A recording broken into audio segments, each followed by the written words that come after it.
HIV terjadi melalui hubungan seksual, penggunaan pada stadium 1 atau pada saat terjadi infeksi akut, yaitu virus HIV sudah tidak terdeteksi di dalam darah, namun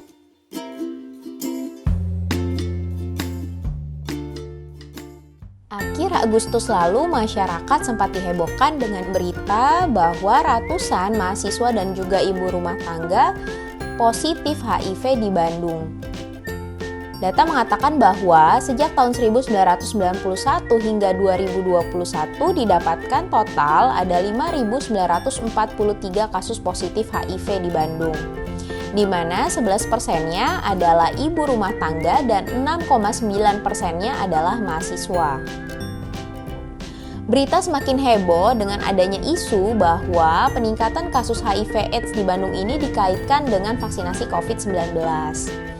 Sebenarnya gimana sih penularan HIV itu terjadi? Penularan HIV terjadi melalui hubungan seksual, penggunaan jarum suntik yang bergantian, dan juga penularan dari ibu ke bayi pada saat kehamilan, persalinan, serta pada saat menyusui. Tidak ada resiko penularan melalui kulit yang tidak ada luka. Air liur juga tidak menularkan HIV. Penularan HIV melalui ciuman terjadi apabila kedua pasangan memiliki luka di area mulut atau adanya perdarahan pada gusi. Penularan melalui donor darah juga sangat jarang terjadi karena sebelum darah didonorkan, proses screening yang dilakukan sudah diatur secara ketat dan juga aman. Penularan juga tidak bisa terjadi melalui makanan yang dimasak ataupun diolah oleh penderita HIV. Penularan pada tempat kerja, terutama pada petugas kesehatan, dapat terjadi apabila adanya cedera akibat benda tajam ataupun akibat tertusuk jarum yang terkontaminasi. Untuk proses pembuatan tato atau tindik, penularan terjadi apabila jarum yang digunakan atau alat yang digunakan tidak steril atau sudah terkontaminasi. Gejala apa saja yang muncul pada infeksi HIV? Pada infeksi HIV, gejala yang muncul umumnya tergantung pada stadium penyakit. Pada stadium 1 atau pada saat terjadi infeksi akut, yaitu 2 hingga 4 minggu setelah virus masuk ke dalam tubuh, gejala yang muncul menyerupai gejala flu seperti demam, menggigil, badan terasa lemas, adanya sariawan, nyeri menelan, nyeri otot, bisa ditemukan adanya keringat malam, ruam kulit, dan juga pembesaran kelenjar getah bening. Fase ini berlangsung sekitar beberapa hari hingga beberapa minggu, dan pada beberapa individu bahkan pada fase ini tidak menimbulkan gejala sama sekali. Selanjutnya adalah stadium 2 atau fase laten.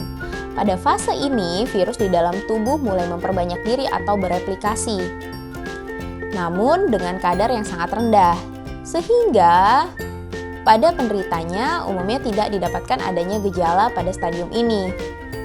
Apabila tidak diobati, stadium ini bisa berlangsung sekitar 10 hingga 15 tahun tanpa gejala.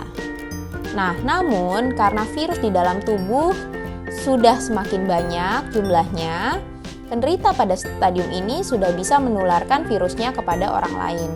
Stadium yang terakhir adalah stadium 3 atau fase AIDS. Nah, pada fase ini jumlah virus sudah sangat banyak di dalam tubuh, sehingga menyebabkan sistem kekebalan tubuh kita atau sistem imun sudah sangat menurun.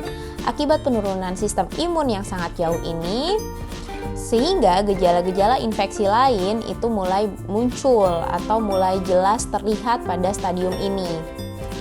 Nah, gejala yang bisa didapatkan seperti penurunan berat badan yang nyata, rasa lelah yang sangat ekstrim, keringat malam yang sering, diare yang sering dan juga berlangsung lama, infeksi paru-paru, atau adanya infeksi sistem saraf pusat. Apakah penyakit ini bisa sembuh? Apabila HIV sudah ditegakkan diagnosisnya, maka pengobatan yang diberikan berupa obat antivirus. Obat antivirus ini harus diminum seumur hidup. Mengapa? Karena walaupun virus HIV sudah tidak terdeteksi di dalam darah, namun sebenarnya virus ini masih tetap ada di dalam sel dalam kondisi tidur atau dorman. Nah, apabila obat antivirus dihentikan konsumsinya, maka virus tersebut akan kembali aktif dan memperbanyak diri di dalam tubuh sehingga menimbulkan gejala klinis lagi. Dengan rutin mengkonsumsi obat antivirus, diharapkan penderita HIV mampu menekan jumlah virus sehingga tetap dalam kondisi tidak terdeteksi di dalam darah dan menjaga sistem kekebalan tubuh dalam jumlah yang cukup, yang pada akhirnya akan mencegah terjadinya infeksi lain dan juga mencegah proses penularan virus HIV ke orang lain, terutama kepada partner seksualnya. Kira-kira ada nggak ya vaksin untuk penyakit HIV ini? Untuk HIV, hingga saat ini belum ada vaksinasi yang tersedia. Namun, beberapa vaksinasi untuk penyakit infeksi lain dianjurkan diberikan pada penderita HIV. Apa saja vaksinnya? Yaitu seperti vaksin hepatitis B, vaksin HPV atau Human Papillomavirus, vaksin influenza, vaksin meningokokus, vaksin pneumokokus, vaksin difteri, tetanus, dan juga pertusis. Terus kira-kira gimana ya cara pencegahan infeksi HIV ini?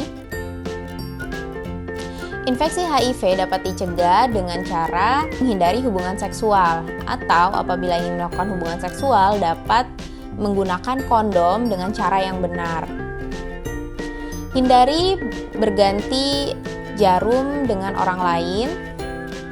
Dan pada ibu yang menderita HIV, untuk mencegah penularan ke anaknya atau ke bayinya bisa dilakukan dengan melakukan pengobatan pada saat kehamilan, serta pada bayi yang lahir diberikan obat antivirus selama sekitar 4 hingga 6 minggu setelah kelahiran.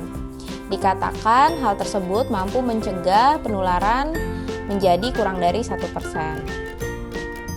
Pada kelompok yang beresiko tinggi, terdapat juga obat-obatan yang bisa diberikan sebelum pajanan ataupun sesudah pajanan terhadap darah ataupun cairan tubuh penderita HIV.